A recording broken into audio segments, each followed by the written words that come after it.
नमस्कार दोस्तों, मैं अखिलेश एक बार फिर से आपका स्वागत करता हूं आपके अपने यूट्यूब चैनल पीएससी क्लासेस पे। सवालों का सिलसिला जारी रहेगा कब तक, जब तक आपके एग्ज़ाम में आने वाले आखिरी सवाल तक मैं आपको सिखा ना दूं, बता ना दूं। आज जो हम चैप्टर देखने वाले हैं वो बहुत ही इंटरेस्टिंग है। इंटरेस्टिंग इसलिए है क्योंकि वो आपके दैनिक जीवन से जुड़ा हुआ है। दैनिक जीवन से जुड़ा हुआ है तो आप जानते होंगे कि क्या वो क्या हो सकता है। तो उसका नाम है, जिस चैप्टर को हम पढ़ेंगे उसका नाम है लाभ और हानि, यानी कि प्रॉफिट और लॉस। अगर आप व्यापारी हैं तो इसके बारे में आप बखूबी जानते होंगे। अगर आप व्यापारी नहीं भी हैं तब भी आप जो दिन में कुछ चीज़ें खरीदते हैं, दिन ब दिन आप लोग कुछ ना कुछ खरीदते होंगे, मार्केट से कुछ लेके आते हैं। तो आप देखते होंगे उन सारे टर्म्स से। अगर आप रूबरू हैं तो ठीक है, नहीं है तो मैं अभी आपको धीरे धीरे चीज़ों को बताता जाऊंगा और आपको धीरे धीरे सीखते जाना है, ठीक है। बहुत कुछ याद करने की ज़रूरत नहीं है। मैं आपको कई बार कहता हूँ कि मैथ में कुछ भी याद करने की ज़रूरत नहीं है। तो बात कर रहे हैं लाभ और हानि की, ठीक है।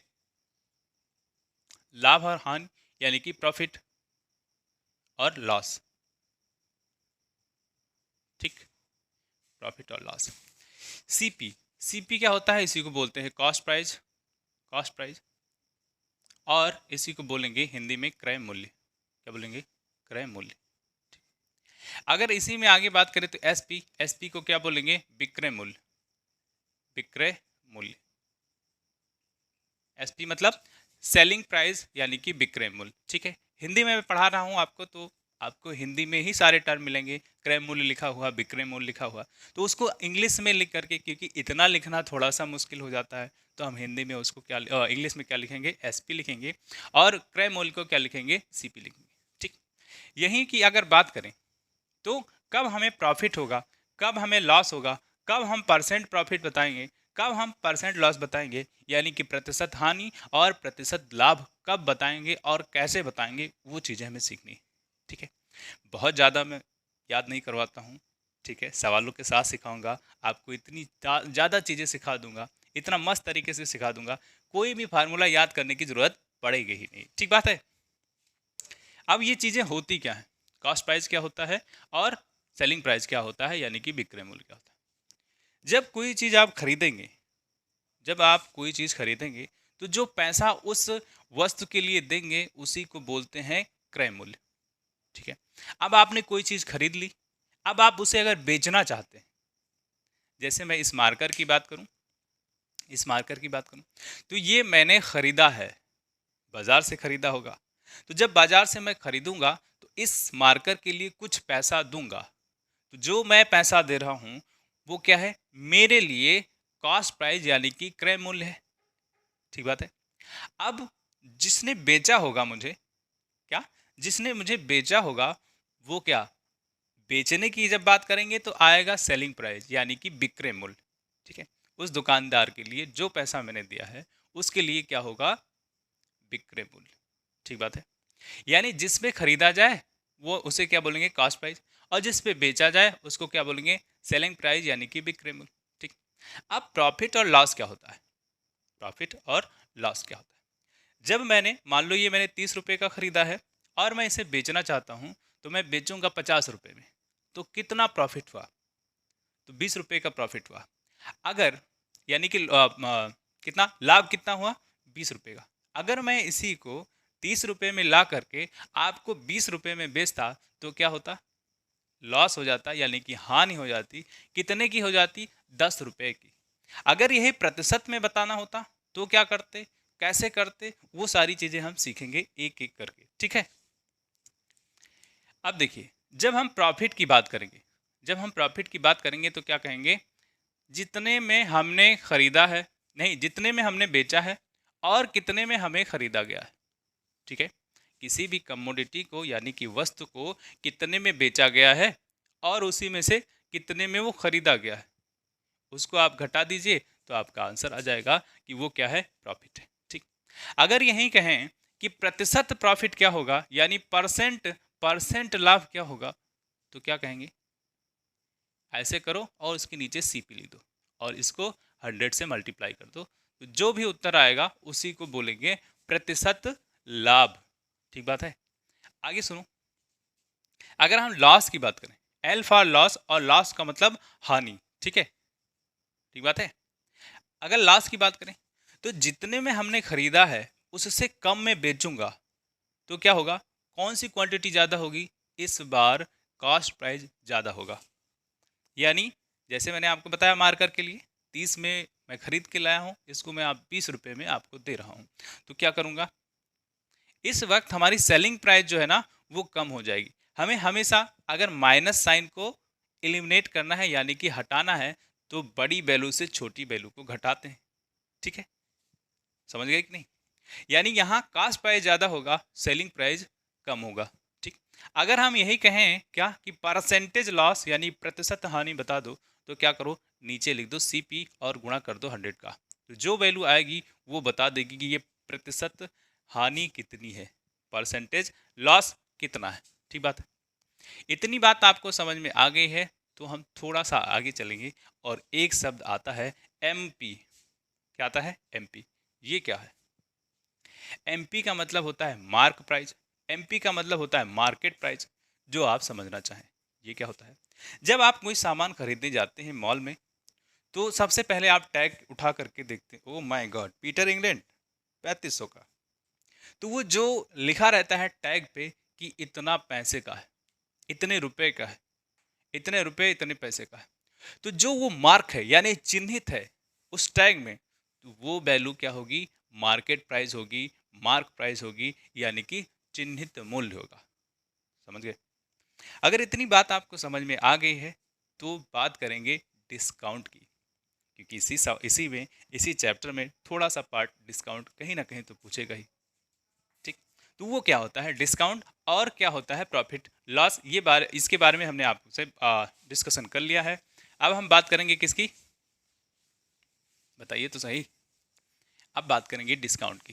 क्या होता है, मार्केट प्राइस समझे, जो चिन्हित मूल्य होता है, जो टैग पे लिखा होता है कि जीन्स है 2999 की, तो क्या उतने में ही मिलती है, नहीं मिलती है, कुछ छूट तो मिलता ही है। अब देखिए तो क्या, मैंने आपको बताया सीपी क्या होता है, यानी कि कॉस्ट प्राइस यानी कि क्रय मूल्य, ठीक है, क्रय मूल्य। और एसपी क्या होता है, एसपी यानी कि सेलिंग प्राइस यानी कि विक्रय मूल्य, ठीक है जी। और एक चीज आता है आपका एमपी यानी कि मार्केट प्राइस या मार्क प्राइस, ठीक। अब यहाँ एक चीज सीखने वाली है, और वो सीखने वाली चीज क्या है, वो सीखने वाली चीज क्या है, वो सीखने वाली चीज ये है कि यहाँ से एक रिलेशन बनता है और आपको कोई फार्मूला याद करने की जरूरत ना पड़े, वो रिलेशन अगर आपको पता होती है तो, ठीक। देखो जब कास्ट प्राइस से बढ़ेंगे यानी जो लागत मूल्य है, अगर इसको बना रहा हूं मैं, मार्कर को बना रहा हूं तो कुछ पैसा लगा होगा, तो क्या मैं उतने में ही बेचूंगा, तो जवाब है बिल्कुल नहीं। तो कुछ चार्जेस मैं बढ़ा करके बेचूंगा तो वही मेरे लिए प्रॉफिट होगा, मैं 30 में लाऊंगा तो 50 में बेचूंगा, यानी कि 20 रुपया मुझे क्या चाहिए, लाभ चाहिए, ठीक है। यानी कि अगर हम कास्ट प्राइस में थोड़ा सा बढ़ाएं, दाल में का नमक, कितना बढ़ाएंगे, दाल का नमक, यानी थोड़ा सा अगर बढ़ाएं तो उसी को बोलते हैं क्या, प्रॉफिट बोलते हैं, ठीक है। किस पे बढ़ाया जा रहा है, तो आप कहेंगे कि प्रॉफिट को बढ़ाया है किस पे, कॉस्ट प्राइस पे, तो इसी को बोल देंगे, अगर 100 से मल्टीप्लाई करते हैं तो इसी को बोल देते हैं परसेंटेज प्रॉफिट, जिसके बारे में हमने आपको बता दिया है। यानी यहाँ दो तरीके से, या तो परसेंटेज प्रॉफिट की बात करो या तो सिर्फ और सिर्फ प्रॉफिट की बात करो, तो हम कहाँ पहुँच जाएंगे, सेलिंग प्राइस पे पहुँच जाएंगे। कहाँ पहुँच जाएंगे, सेलिंग प्राइस यानी कि विक्रय मूल्य पे, समझ गए। आगे सुनो मार्केट प्राइस, तो जब आप कोई शर्ट खरीदते हैं जिसमें लिखा है 1000 रुपये, कितना, 1000 का टैग है, जब 1000 का टैग है तो क्या उतने पे ही या उतना ही अमाउंट आपको पेमेंट करना पड़ता है, तो जवाब है बिल्कुल नहीं, क्योंकि उसी टैग में नीचे लिखा होता है कि 20% डिस्काउंट या 10% डिस्काउंट या 30% डिस्काउंट। अगर 10% डिस्काउंट देता है तो वो 900 का, अगर 20% डिस्काउंट देता है तो वो 800 का, अगर 30% डिस्काउंट देता है तो वो 300 का, सॉरी 700 का, ठीक है। ये सारी चीज़ें अभी हम जानेंगे एक एक करके, लेकिन अभी जो आपको सीखना है वो इनका रिलेशन सीखना है, ठीक है। यहाँ से हम बात कर रहे हैं किसकी, सेलिंग प्राइस की। तो सेलिंग प्राइस में क्या होगा, जो चिन्हित मार्केट वैल्यू है उसमें से थोड़ा सा अगर हम कम करेंगे तो कहाँ पहुँच जाएंगे? सेलिंग प्राइस पे। कहाँ पहुँच जाएंगे? सेलिंग प्राइस पे पहुँच जाएंगे। समझे? तो ये जो कम कर रहे हैं उसी को डिस्काउंट बोलते हैं क्या? उसी को डिस्काउंट बोलते हैं। अगर हम सिर्फ पैसे में कम कर रहे हैं तो आप इसको सिर्फ और सिर्फ माइनस करेंगे। अगर परसेंट में कम कर रहे हैं तो माइनस परसेंट कर रहे होंगे। बात को समझ गए कि नहीं? अगर ये सारा कुछ आप समझ गए हैं तो सवाल की तरफ चलें और सवालों से ही सीखते जाएंगे। एक एक चीज आपको मैं बताता जाऊंगा, आप बहुत मजेदार तरीके से सीखते जाइएगा। ठीक है, तो चलेंगे अब सवालों की तरफ, और सवालों की बारी आ गई है। तो आप सवालों से सीखेंगे कि तुम कौन सी खेत की मूली हो, हैं? चलिए अब हम चलेंगे आपको सवालों की दुनिया में लेकर के, और किस सवालों की दुनिया में लेकर के? लाभ और प्रतिशत के सवालों की दुनिया में लेकर के। जो पहला सवाल आपको स्क्रीन पे दिखेगा और उसी से हम कुछ सीखेंगे भी। ठीक है, पहला सवाल आपके स्क्रीन पे। ऐसे सवालों को लगाने के लिए मैंने आपको थोड़ा सा पहले बताया है। क्या बताया है? बताया ये है कि आपको लिखना है यहाँ CP। क्या लिखना है? CP। यहाँ क्या लिखना है? SP। और यहाँ क्या लिखना है? MP। मेंबर ऑफ पार्लियामेंट क्या? जी नहीं, मार्क प्राइस। ठीक है, अब देखो यहां से जब प्रॉफिट मिलता है तो हम यहां जाते हैं, जब डिस्काउंट देते हैं तो हम यहां आते हैं, यानी यहां जरूर आएंगे।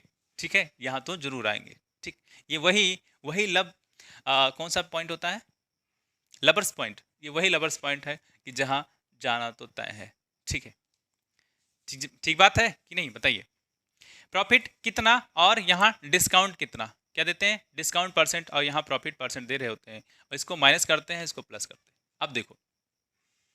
अब देखो बात समझने वाली बात यह है। क्या है समझने वाली बात?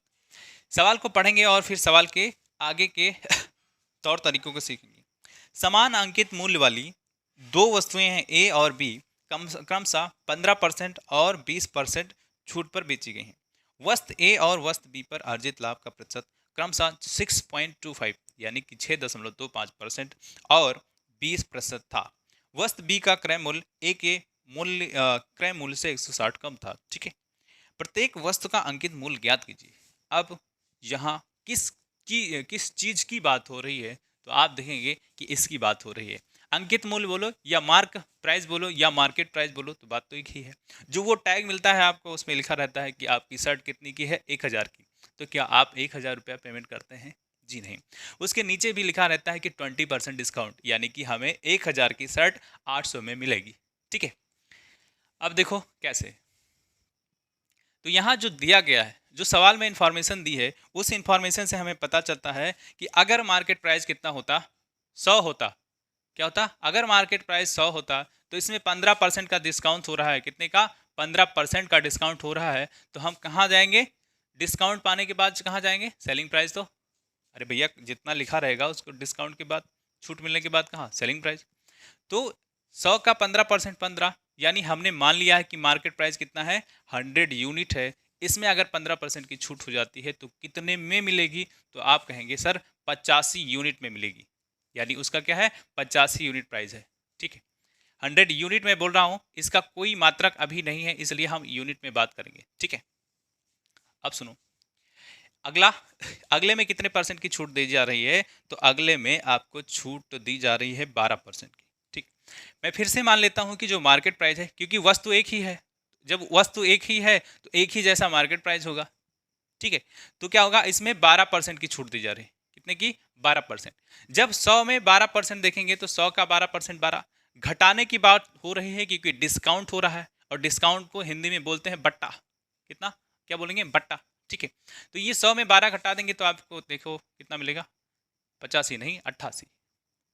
कितना मिलेगा? 88। ठीक है, अब दो क्वांटिटी है, एक ए और दूसरा बी। तो कह रहा है क्या? कह रहा है क्या? सुनो तो, बहुत ही अच्छा सवाल है। अर्जित लाभ का प्रतिशत 6.25 है और 20 था। बी का क्रय मूल्य 1। मैं मान लेता हूं क्या कि ए का कास्ट प्राइस ए ही रहा होगा और बी का कास्ट प्राइस कितना? बी ही रहा होगा। मानने में क्या जाता है? एक्स और वाई ही मानोगे तो क्या फायदा होगा, है ना? तो मैं ए और बी ही मान लेता हूँ। ठीक, वो क्वांटिटी ही उसको मैंने मान लिया है कि इसके कास्ट प्राइस भी ए रहे होंगे और कास्ट प्राइस इसके बी रहे होंगे। ठीक, अब देखिए जब हम इस पे प्रॉफिट प्रॉफिट पाएंगे, किस पे, कॉस्ट पे प्रॉफिट पाएंगे, तो यहाँ जाएंगे तो ए पे कह रहा है कितना परसेंट प्रॉफिट पाने के लिए, 6.25%। इसको आप चेंज कर लीजिए भिन्न में, क्यों, इसको लिखेंगे फिर काटेंगे पीटेंगे तो बात तो एक ही हो जाएगी। तो आप क्या करें, इसको चेंज करें, तो यहाँ दशमलव लगाए ना, दशमलव लगाने के हटाने के लिए, ठीक, और उसके बाद क्या, जब परसेंट लगा होता है तो परसेंट को हटाने के लिए 1/100 करते हैं कि नहीं करते। अब देखिए 25 25 सही हम कितना होता है 625, 25 चौका 100, 25 एकम 25 और 25 चौका 100, यहाँ 4 इसका गुणा होकर के आ जाएगा 16, 1/16 आ गया। ठीक है, अब बढ़ाने की बात हो रही है, यानी 16 पे कितना बढ़ेगा, 1, बात समझो, 16 पे कितना बढ़ेगा, 1, तो यहां हम लिख सकते हैं कि 17/16 हो जाएगा। ये किसी को डाउट है कि कैसे हो रहा है 17/16? देखो, अगर मैं 16 लेता हूं कि वो क्वांटिटी कितनी है, 16 है, अगर वो क्वांटिटी 16 है उस पर 6.25% बढ़ा देते हैं तो क्या 16 का 6.2% 1 है कि नहीं। यहां हमने देखा अगर है 1 तो क्या इसी 16 पे हम 1 बढ़ा दें तो हमने हमने क्या करना है, 16 पे 1% बढ़ाने के बाद कितना हो जाएगा, 16 में 1 जोड़ दो यानी 17 हो जाएगा, 17/16। ठीक बात है। आगे ये किसके बराबर है, तो आप देखिए ये 85 के बराबर है, यानी यहीं से ए की वैल्यू कितनी निकल के आ जाएगी, ए की वैल्यू निकल के आएगी 85 गुणे 16 डिवाइड बाई 17। इसे काट दिए, 17×5 = 85 होता है और 16×5 = 80 होता है। ए की वैल्यू कितनी, 80। बी की वैल्यू देखो, बी की वैल्यू अगर आप देखेंगे तो बी बराबर कितना है 88। लेकिन यहाँ क्या बढ़ाया जा रहा है, कितना बढ़ाया जा रहा है, तो आप देखेंगे तो यहाँ बढ़ाया जा रहा है 20%। कितना, 20% लाभ। भैया प्रॉफिट ही तो है, ये प्रॉफिट है 20%। 20% को अगर आप लिखेंगे तो कितना हो जाएगा, 1/20 × 5 का 20% 1। ठीक है, बढ़ाने की बात हो रही है ना, लाभ की बात हो रही है, तो 5 जो है वो कितना हो जाएगा, 6। तो यहीं लिख दो, क्या हो जाएगा, बी में हम क्या कर रहे हैं 20% बढ़ा रहे हैं, यानी कि क्या हो जाएगा 6/5 से गुणा करेंगे तो इतना आना चाहिए। अब ये इधर लेके जाओ और बी की वैल्यू देखो कितनी हो जाएगी, बी की वैल्यू कितनी हो जाएगी, तो ये 5 को इधर लेके आओ जाओ 5 और 6 को नीचे लेकर के आओगे 6, तो यहाँ से इसका काम खत्म। अब काट दें तो 2 तिया 6, 2 चौका 8, 2 चौका 8, यानी क्या 5 चौक 20, 5 चौक 20, ये 220, 220 डिवाइड बाई 3। अब जो सवाल में दिया है ना, ये तो यूनिट का खेल है, किसका खेल है, यूनिट का। हमने यूनिट माना था, यूनिट माना था, इसलिए यूनिट में जवाब आ रहा है।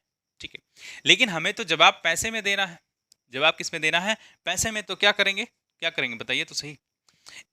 कह रहा है ए और बी, हमने कॉस्ट प्राइस ही ए और बी माना है इसका। अगर आप चाहते हैं कि ए का कॉस्ट प्राइस एक्स मानना तो आप एक्स मान सकते हैं, बी का कॉस्ट प्राइस अगर आप वाई मानना चाहते हैं क्योंकि अलग अलग क्वांटिटी है तो अलग अलग मान लेंगे। तो यहाँ क्या हो जाएगा, एक्स हो जाएगा, बात को समझो। ठीक है, यहाँ क्या हो जाएगा, एक्स हो जाएगा और यहाँ क्या हो जाएगा, वाई हो जाएगा। यानी एक्स कितना 80, वाई कितना 200, 220 डिवाइड बाई 3। ठीक, सवाल में दिया है कि एक्स माइनस वाई बराबर 160, 160 ही है ना, 160 का, यानी x माइनस वाई कितना है, एक का क्रय मूल्य दूसरे के क्रय मूल्य से 160 कम है, यानी कि उनका अंतर ही 160 है। ये तो रुपए की बात हुई, किसकी, रुपए की। लेकिन जो यूनिट में है, यूनिट में है तो वो तो ये है, यूनिट में जो है ये तो ये है। अगर हम यहाँ ए के यूनिट की वैल्यू निकाल लेंगे तो हमने मार्केट प्राइस को कितना माना है 100 यूनिट, तो उसमें मल्टीप्लाई कर देंगे तो हमारा आंसर हो जाएगा। इसको घटाओ, एक्स की वैल्यू कितनी है 80, वाई की वैल्यू कितनी है 2 डिवाइड बाई 3। यहाँ से आप देखेंगे 8 3 24 हो जाएगा और ये यानी कि 240, 240 माइनस में कितना 220, 220 डिवाइड बाई कितना 3।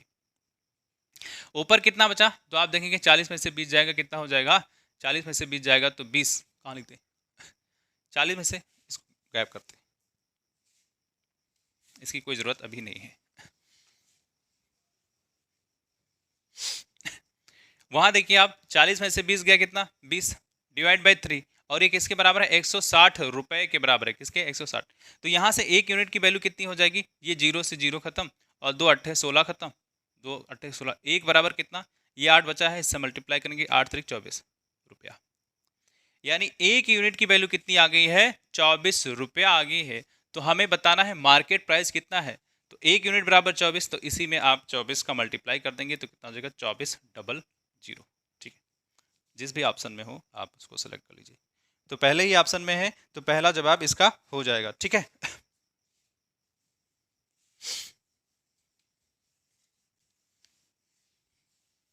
अगला सवाल हम देखेंगे, तो अगला सवाल आपको 2 नंबर मिलेगा। कौन सा, 2 नंबर, क्या है 2 नंबर सवाल में, 2 नंबर सवाल में ये है कि एक वस्तु को 20% की छूट पर 1020 में बेचा जाता है। यदि वस्तु 20% छूट के स्थान पर 199 में छूट पर बेची जाती तो विक्रय मूल्य ज्ञात कीजिए। देखिए छूट कहाँ मिलेगा, तो आप कहेंगे कि छूट मिलेगा एमपी पर, यानी कि मार्केट प्राइस पे। इस पे छूट मिलेगा, डिस्काउंट मिलेगा, डिस्काउंट परसेंट मिलेगा, तो हम लोग कहाँ जाएंगे, सेलिंग प्राइस पे। समझ गए कि नहीं, यहाँ से यहाँ जाएंगे, ठीक। अब कह रहा है कितने परसेंट की छूट, तो 20% की छूट। तो 20% की अगर बात करेंगे तो 20% को कैसा लिख सकते हैं, 1/5 लिख सकते हैं ना। यानी अगर मार्केट प्राइस को हम 5 मान लें तो क्या 5 का 20% 1 होता है, यानी जो सेलिंग प्राइस हो जाएगी वो कितना हो जाएगा, कितना हो जाएगा बताइए, 4 हो जाएगा। अब कह रहा है 1020 में बेचा जाता है, यानी सेलिंग प्राइस कितना यूनिट, 4 रेशियो या यूनिट बोलो, ये किसके बराबर है, 1020 के बराबर, 1020 के बराबर, यानी कि यहीं से 1 यूनिट की वैल्यू निकल आएगी कितनी, 4 दूनी तो 8 होता है, कितना, 4 दूनी 8, फिर 4 दूनी 8 और कितना हो गया, 2 बचा, 4 पंचे 20 और 4 पंचे 20, यानी 1 बराबर कितना, 255 रुपया।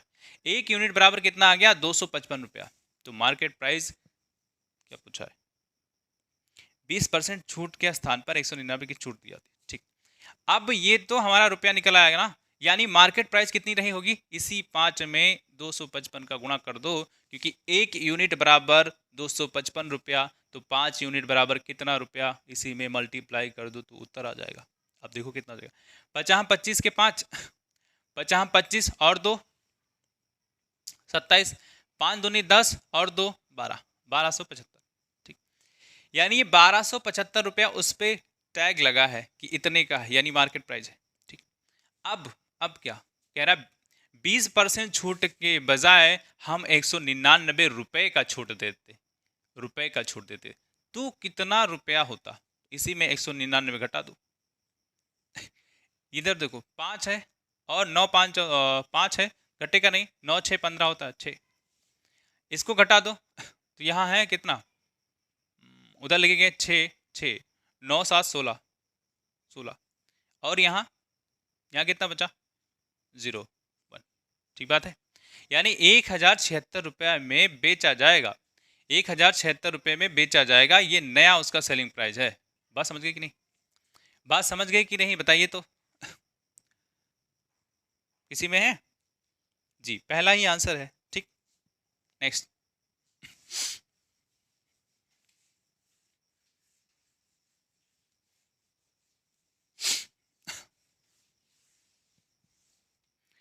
अगला जो सवाल है वो आपका 3 नंबर, कौन सा, 3 नंबर, क्या है 3 नंबर। संदीप ने एक वस्तु को उसके विक्रय मूल्य पर, ध्यान देने योग्य बात है, कह रहा है संदीप ने एक वस्तु पर विक्रय मूल्य पर 13/1 का लाभ पर विनोद को बेचा, समझो। विनोद ने इसे आगे 7.5 हानि पर 1110 रुपये बेचा।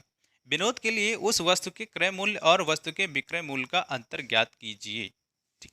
अब सुनो, यहाँ ध्यान देने योग्य बात यह है कि प्रॉफिट कह रहा है, तो प्रॉफिट हम हमेशा किस पे कैलकुलेट करते हैं, कॉस्ट प्राइस पे, यानी कि लागत मूल्य, यानी कि क्रय मूल्य पर। लेकिन यहाँ जो कह रहा है कि प्रॉफिट कैलकुलेट किया गया है सेलिंग प्राइस पे, बात समझो, किस पे कैलकुलेट किया गया है, सेलिंग प्राइस पे, इसको आप अंडरलाइन कर सकते हैं, ठीक। अब सुनो, अब हम ये बात जानते हैं क्या, अगर हम प्रॉफिट की बात करते हैं वो सेलिंग प्राइस माइनस क्या होता है, कॉस्ट प्राइस। यानी कि हमें कहाँ जाना है, हमें अगर जाना है कॉस्ट प्राइस, तो यहाँ कॉस्ट प्राइस ले आओ और सेलिंग प्राइस माइनस कर दो प्रॉफिट, तो क्या हमें कॉस्ट प्राइस मिल जाएगा। ठीक, इसी कॉन्सेप्ट का इस सवाल में यूज किया गया है। देखो इतना समझ में आया। अगर इतना समझ में आया है तो हम सवाल की तरफ चलेंगे। कह रहा 13 सही कितना परसेंट की बात करें तो 13 सही 1/3%। इसको अगर हम फ्रैक्शन में लिखें, भिन्न में लिखें तो कितना हो जाएगा, 13 × 39 = 40, 40 डिवाइड बाई 3 इंटू 1/100। क्यों, प्रतिशत जहां लगा होता है तो परसेंट के लिए हमने बताया हमेशा 1/100, 1/100। अब यहाँ क्या करें, 4 ये खत्म, 0 से 0, 2 दूनी 4 होता है और 2 पंचे 10 होता है, यानी कितना हो जाएगा 2/5 तिया 15, कितना हो जाएगा 2/15 हो जाएगा। ठीक है, ये इसमें चेंज हो गया। अब सुनो किसकी बात हो रही है, तो कॉस्ट प्राइस की बात हो रही है और सेलिंग प्राइस की बात हो रही है। यहाँ जो सवाल में दिया है वो एसपी है, एक्चुअली में ऐसा होता है, लेकिन यहाँ सवाल में मेंशन कर दिया है कि एसपी पे प्रॉफिट हो रहा है। तो क्या हमें कॉस्ट प्राइस जानने के लिए, कॉस्ट प्राइस जानने के लिए एसपी में से प्रॉफिट को घटा देंगे तो कॉस्ट प्राइस नहीं पता चल जाएगा। यानी ये अभी के लिए क्या है, प्रॉफिट है, ये क्या है, कॉस्ट प्राइस है, इसमें से सॉरी सेलिंग प्राइस है, सेलिंग प्राइस। अगर सेलिंग प्राइस में से 15 यहाँ लिख दें, इसको घटा दें तो हम क्या कॉस्ट प्राइस पे नहीं पहुंचेंगे, यानी 13। सेलिंग प्राइस कितना है 15 यूनिट, कॉस्ट प्राइस कितना है 13 यूनिट। आप सवाल को पढ़िए, अब जवाब आपके पास आ जाएंगे। ठीक है, विनोद ने इसे आगे हानि पर बेचा। इतने पे बेचने की बात हो रही थी, लेकिन उसने हानि पर बेचा है कितना, 7.5% के हानि पर बेच दिया है। किस पे बेच दिया है, 7.5% के हानि पर बेचना नहीं था, इतने पे बेच दिया है, इस पे बेचना था 15 यूनिट पे। तो अब इसको भी थोड़ा सा चेंज कर लेते हैं, क्या करेंगे, या फिर जवाब दें, बताइए कैसा करें। इसको तोड़ेंगे तो कितना लिखेंगे, 7.5 है, परसेंट के लिए 1/100 लिखते हैं ना, और इसको दशमलव हटाएंगे तो क्या लिखेंगे, ये लिखेंगे। अब ये बात हम जानते हैं कि 25 से पहाड़ा पढ़ेंगे तो 25 तिया 75 होता है, 25 चौका 100 होता है, यानी यहां इसको देखें तो 3/40 हो गया। इसकी छूट दे रहा है, यानी अगर 40 क्वांटिटी होती तो 3 का छूट देता तो कितने में बेचता, 37 में बेचता। कितना, 37 में बेचता, डिवाइड बाई 40। बात समझे कि नहीं, 7.5% की छूट के बाद इतना हो जाएगा। अगर रेशियो में बात करें, यानी इसी 15 यूनिट के सेलिंग प्राइस पे अब क्या करेंगे, 37 और डिवाइड बाई 40 कर देंगे। ये किसके बराबर है, तो सेलिंग प्राइस दिया हुआ है नया वाला, जो नया वाला है वो क्या 1110 के। यहां से एक ये रुपया है, यहां से 1 यूनिट की वैल्यू निकालेंगे, किसकी, 1 यूनिट की वैल्यू निकालेंगे। जब 1 यूनिट की वैल्यू निकाल रहे होंगे तो कितना आएगा, देखिए तो 1110, इसी में आप मल्टीप्लाई करेंगे 40 का, डिवाइड करेंगे किसका, 15 का, और आप करेंगे 37 का। ठीक बात है, 37 का। अब ये कटेगा क्या, जी बिल्कुल कटेगा। देखिए अगर हम 5 से काटे तो 5 तिया 3 त्रिका 9, 5 दूनी 10, 3 से काटते हैं। ठीक है, तो 3 × 5 = 15, 3 त्रिका 9, कितना बचा, 9 2 11 ना 21, 3 7 21। ठीक बात है, 3 से कट गया, 5 × 5 5 8 40, ये 37 × 37 और 37 दहामा, यानी आप देखेंगे कि 1 यूनिट बराबर कितना आ गया, 80 आ गया। कितना आ गया, 1 यूनिट बराबर 80 आ गया। अब जो पूछता है यहीं से हम जवाब दे देंगे, यहीं से जवाब दे देंगे। ठीक है, 1 यूनिट बराबर 80 कह रहा है, कॉस्ट प्राइस और सेलिंग प्राइस में अंतर बताओ। तो कॉस्ट प्राइस कितना हो जाएगा, बताइए कॉस्ट प्राइस कितना हो जाएगा, इसी का मल्टीप्लाई कर दो। 1 यूनिट बराबर 80 रुपया, तो 13 यूनिट बराबर 13 8 104 होता है ना, 1040 रुपया हो जाएगा। क्या किए हैं, 108 का सॉरी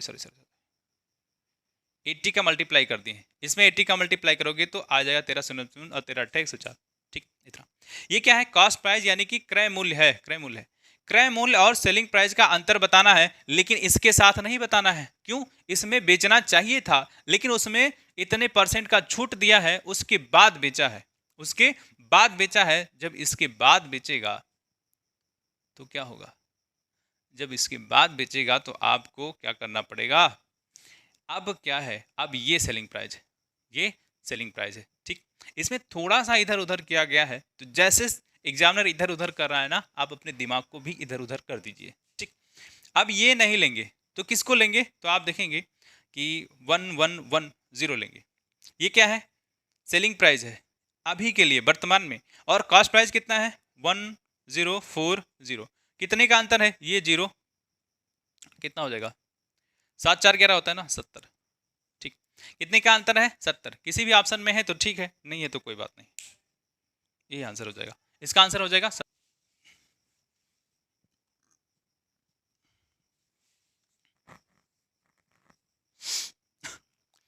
आगे चलेंगे और आगे आपका सवाल है 4 नंबर। कौन सा? 4 नंबर। ठीक, क्या है? किसी वस्तु का अंकित मूल्य क्रय मूल्य से 60% अधिक है। किसका मूल्य की बात हो रही है? क्रय मूल्य, अंकित मूल्य। ठीक, जब भी ऐसे सवाल आए तो आप ऐसे लिख दो सीपी, फिर एसपी, फिर क्या लिखो? एमपी। ठीक है, इतना लिख दिया। इतना लिखने के बाद जैसा जैसा बोल रहा है प्रतिशत को रेशियो में चेंज करते जाओ और उसकी वैल्यू रखते जाओ। ठीक, समझ गए? किसी वस्तु का अंकित मूल्य क्रय मूल्य से 60% अधिक है, तो 60% को अगर हम लिखना चाहेंगे तो क्या लिखेंगे? 3/5 लिखेंगे। 60% को क्या लिखेंगे? 3/5। ठीक, अब किससे अधिक है? किससे अधिक है? अगर कॉस्ट प्राइस की बात करते तो कितना होता ये? अच्छा, किससे अधिक है? 60 अधिक है, क्रय मूल्य से 60 अधिक। ठीक, अगर हम इसको कॉस्ट प्राइस मान लें, इसको कॉस्ट प्राइस मान लें तो 5 लिखेंगे। 60% अधिक है तो क्या 5 का 60% 30 होगा कि नहीं होगा? ठीक है, तो सॉरी 3 होगा कि नहीं होगा? होगा। तो इसमें इसी में 5 में 3 को ऐड कर दो तो आप देखेंगे 8 हो जाएगा। कॉस्ट प्राइस 5, तो ये 5 यूनिट अगर है तो इसमें 60% अधिक करने पे आपको 8 मिलेगा, जो मार्केट प्राइस है, यानी जो लिखा हुआ है। ठीक है, अब सुनो, अब क्या है? वस्तु को 25% छूट पर बेचा जाता है यदि प्राप्त लाभ 40 हो, तो वस्तु की अंकित मूल्य। अब दूसरा जो परसेंट दिया है वो कह रहा है 25%, और 25% को हम क्या लिख सकते हैं? 25 चौका 100 होता है, इसलिए 1/4 लिख सकते हैं। 25% छूट देता है, अगर प्रॉफिट होगा तो इधर की बात होगी, छूट होगा तो इधर की बात होगी, यानी मार्केट प्राइस की क्या बात करें? ये अगर मार्केट प्राइस है तो इस पे 1 का छूट दे देंगे तो ये 4 है, तो ये कितना हो जाएगा? 3 हो जाएगा। ठीक बात। अब ये अलग अलग है, जब अलग अलग है तो इनको जोड़ देंगे, क्योंकि परिवार अलग अलग अच्छा नहीं लगता है, एक साथ संयुक्त परिवार ज़्यादा अच्छा। ठीक है, किसी किसी के लिए संयुक्त परिवार अच्छा नहीं होता है। अब देखो, मार्केट प्राइस जो है, एक ही क्वांटिटी की दोनों बात हो रही ना, एक ही क्वांटिटी है, और जब एक ही क्वांटिटी है तो उस पर जो टैग लगा होगा क्या अलग अलग होगा? नहीं होगा ना, एक ही जैसा होगा। तो अगर यहाँ 8 लिखा है तो यहाँ भी 8 होना चाहिए। जो चिपक चपका है ना, इतने पैसे का मिलेगा, तो वो अलग हो जाएगा क्या? नहीं। तो ये 8 है तो यहाँ भी 8 बनाने के लिए क्या करेंगे? 2 से मल्टीप्लाई कर देंगे तो ये हो जाएगा आपका 8।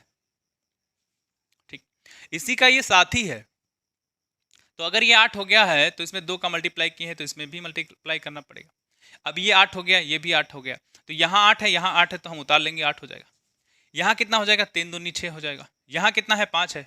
अगर यहाँ कुछ नहीं लिखा है तो कोई बात नहीं, उसको कोई बात जरूरत नहीं लिखने की। अब जो इनका रेशियो बन गया है ना ये वाला, अब सही है। अब ठीक है, तीनों का एक साथ हो गया। यदि प्राप्त लाभ 40 हो, प्राप्त लाभ 40 हो। अब देखिए, जब हम कॉस्ट प्राइस से सेलिंग प्राइस पे जाएंगे तो प्रॉफिट होगा ना, या लॉस होगा? अगर इससे ये कम है तो लॉस, इससे ये ज़्यादा है तो प्रॉफिट। यहाँ 5 से 6 हो रहा है, यानी कि प्रॉफिट हो रहा है कितने का? 1 का। 1 का तो हो रहा है, लेकिन सवाल में कितने का है? 40 का। 40 रुपए का है ना, 40 रुपए का फायदा हो रहा है। अगर 40 रुपए का फायदा हो रहा है तो क्या करें? अब सुनो, किसको बताना है? इसको बताना है। तो मार्केट 1 बराबर 40, तो इसी में 40 का गुणा कर दो, तो 8 चौका 32, यानी 320 रुपया क्या हो जाएगा? जो उसका मार्केट प्राइस है, जो टैग लगा है उसमें कितना लिखा है? तो 320 रुपये में लिखा, 320 रुपया। कितने में मिलता है तो कितने में मिलेगा? तो इसमें गुणा कर दो, 3 6 चौका 24, 240 में मिलेगा अगर सवाल में पूछा होता तो। ठीक है, कितना एग्जैक्ट वैल्यू है तो इसमें गुणा कर दो, तो 5 चौका 20। यहीं से आपका cost price, market price, selling price सब आ जाएगा। ठीक, जो पूछा, जो पूछे सब आ जाएगा। अगले सवाल पे, और अगला सवाल आपका है 5 नंबर। कौन सा? 5 नंबर। क्या है 5 नंबर सवाल में? निर्देश नीचे पहला दूसरा नाम की 2 मात्राएं दी गई हैं। दी गई जानकारी के आधार पर आपको 2 राशियों के बीच संबंध निर्धारित करना है। ठीक, फिर दिए गए आंकड़ों और गणित के अपने ज्ञान का उपयोग करते हुए संभावित उत्तर का चयन करें। तो जो पहली मात्रा है, दूसरी मात्रा है, इसको पढ़ना है और इसको उसके बाद उसमें आपको इंटरप्रेट करना है कि क्या दिया गया है जानकारी, ठीक, और क्या पूछा जा रहा है। तो जो पहली मात्रा है, एक वस्तु का विक्रय मूल्य 450 है। जो फर्स्ट क्वांटिटी है उसमें क्या कह रहा है कि विक्रय मूल्य यानी कि सेलिंग प्राइस कितना है, 450 रुपया। और क्या है, यदि वस्तु को 20 बेचा, यदि वस्तु को बेचकर 20% लाभ अर्जित किया जाता है तो अर्जित लाभ कितना है। कितने परसेंट दिया है, तो परसेंट को पहले उड़ाएंगे, तो 20% यानी कि 1/5, ठीक। यहां लिखो कास्ट प्राइस, यहां लिखो सेलिंग प्राइस। अगर 5 होता, क्या होता, अगर ये कास्ट प्राइस होता तो कितना छूट मिलता, 1 का छूट मिलता। तो इसी 5 पे 1 का छूट दे दो तो कितना हो बेचा जा रहा है, प्रॉफिट है। तो सॉरी सॉरी सॉरी, छूट की नहीं बात, प्रॉफिट की। इसी प्रॉफिट यानी कॉस्ट प्राइस क्या है, 5 है, इसी पे प्रॉफिट हो रहा है तो कितना होगा, 20% का प्रॉफिट, तो 1 का प्रॉफिट हो रहा है 5 पे, तो ये कितना हो जाएगा, 6। अब 6 बराबर कितना है, सेलिंग प्राइस दिया हुआ है 450 रुपया, ये यूनिट है, तो 1 यूनिट बराबर 6 यूनिट बराबर 450 रुपया, तो 1 यूनिट बराबर कितना रुपया, तो काट दो, 6 सत्ते 42 और 42 3 45 और 6 पंचे 30, 1 यूनिट बराबर कितना रुपया आ गया, 75 रुपया आ गया, ठीक है। ये पहला डाटा है। जो दूसरा डाटा है उसमें क्या है, उसमें देखो पढ़िए और उसमें निकालिए। ये आपका सेलिंग प्राइस है, हाँ जी, नहीं सेलिंग प्राइस नहीं, निकालना क्या है इसमें, लाभ बताना है ना, लाभ, अर्जित लाभ, ठीक। तो यहां से देखो 1 यूनिट बराबर 75, लाभ कितना हो रहा है, तो कास्ट प्राइस जितना है, सेलिंग प्राइस जितना है, तो कितने का लाभ हो रहा है, 1 का लाभ हो रहा है। क्या 1 इसी 75 के बराबर है, यानी प्रॉफिट यहाँ कितना हो रहा है, 75 रुपये का, ठीक। नेक्स्ट, इसी में एक वस्तु का विक्रय मूल्य 84 है। विक्रय मूल्य यानी कि फिर से सेलिंग प्राइस की बात हुई है, कितना है, 84 है, ये सेकंड के लिए। नेक्स्ट, 20% लाभ अर्जित करता है, फिर से आप लिख दीजिए यहाँ सेलिंग प्राइस, यहाँ लिख दीजिए, यहाँ सेलिंग प्राइस, यहाँ कॉस्ट प्राइस। 20%, जो 20% की बात करेंगे तो क्या ऐसा होगा, यानी फिर से क्या हो जाएगा, अगर कॉस्ट प्राइस 5 है, 20% लाभ हो रहा है तो ये हो जाएगा 6, ठीक। अब यहाँ सेलिंग प्राइस के लिए इतना रुपया दिया ही हुआ, यानी 6 बराबर कितना, 84 रुपया RS। 1 बराबर कितना, 1 रेशियो बराबर या 1 यूनिट बराबर कितना हो जाएगा, 6 एकम 6 और यहाँ 6 चौका 24, 14, 14 छक 84 होता ही है, ठीक। यानी 1 रेशियो बराबर कितना, 1 रेशियो बराबर कितना, 14। यहाँ कॉस्ट प्राइस दिया है तो ये देखो ये 14 है, तो क्या कॉस्ट प्राइस कितना हो जाएगा, इसी में आप 14 का मल्टीप्लाई कर दो तो 14 पंचे कितना, 70, 14 पंचे कितना, 70। अब जो नीचे इन्फॉर्मेशन दी है यानी जो विकल्प दिए हैं, कह रहा है पहली मात्रा दूसरी से बड़ी है, जी बिल्कुल बड़ी है, पहले में ही उत्तर रखा हुआ है। ये रहा 75, जिस चीज को पूछा गया है, यानी ये प्रॉफिट कितना है, 75 है, और यहाँ कॉस्ट प्राइस कितना है, 70 है, इसी में पूछा गया है, इसी की तुलना करके बता दो। तो पहली जो क्वांटिटी है, पहली मात्रा वो बड़ी है दूसरी मात्रा की, यही आपका जवाब हो जाएगा। वो इसमें तुलना करने के लिए नहीं कह रहा है कि प्रॉफिट में तुलना करो या प्रॉफिट में कंपैरिजन करो, वो कह रहा है जो पूछा गया है, जो डिजिट आया है उसमें कंपैरिजन करो। तो जब उसमें तुलना करेंगे तो आप देखेंगे कि यहाँ पाएंगे पहली मात्रा जो 75 है, दूसरी मात्रा जो 70 है, पहली मात्रा बड़ी है दूसरी मात्रा से, ठीक है।